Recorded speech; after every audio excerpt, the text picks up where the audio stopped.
తెలంగాణలో ఎమ్మెల్యేల secret meeting కాకరేపుతుంది. ఇటీవల 10 మంది అధికార పార్టీ ఎమ్మెల్యేలు వేరుగా సమావేశమైనట్లు సమాచారం. ఈ విషయాన్ని జడ్చర్ల ఎమ్మెల్యే అనిరుద్ రెడ్డి నిన్న అసెంబ్లీలో చిట్చాట్ సందర్భంగా చెప్పారు. ఒక పార్టీ ఎమ్మెల్యేలు కలిసి మాట్లాడుకుంటే తప్పేంటన్నారు.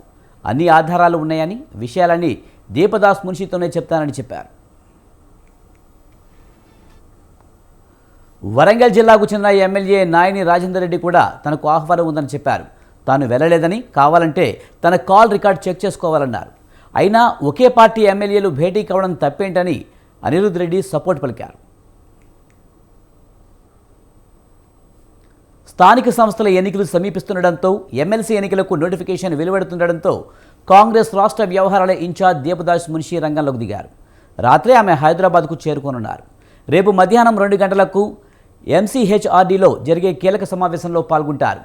సీఎం రేవంత్ రెడ్డి సమక్షంలో ఈ కీలక భేటీ జరగనుంది.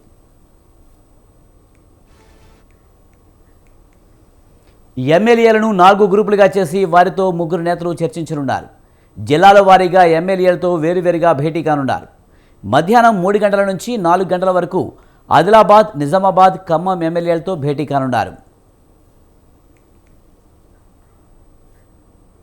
సాయంత్రం 4:15 నుంచి 5:15 వరకు కరీంనగర్, వరంగల్ ఎమ్మెల్యేలతో మీటింగ్ జరగనుంది. సాయంత్రం 5:30 నుంచి 6:30 వరకు నల్గొండ, హైదరాబాద్, మెదక్ జిల్లా ఎమ్మెల్యేలతో సమావేశం కానున్నారు. సాయంత్రం 6:45 నుంచి 7:45 వరకు రంగారెడ్డి, మహబూబ్ నగర్ జిల్లాల ఎమ్మెల్యేలతో భేటీ కానున్నారు. కొంతకాలంగా పార్టీలో జరుగుతున్న పరిణామాలు, ఎమ్మెల్యేల తిరుగుబాటు నేపథ్యంలో ఈ భేటీకి ప్రాధాన్యత సంతరించుకుంది. అనిరుద్ రెడ్డి వద్ద ఉన్న ఆధారాలు ఏంటన్న ఉత్కంఠ నెలకొంది.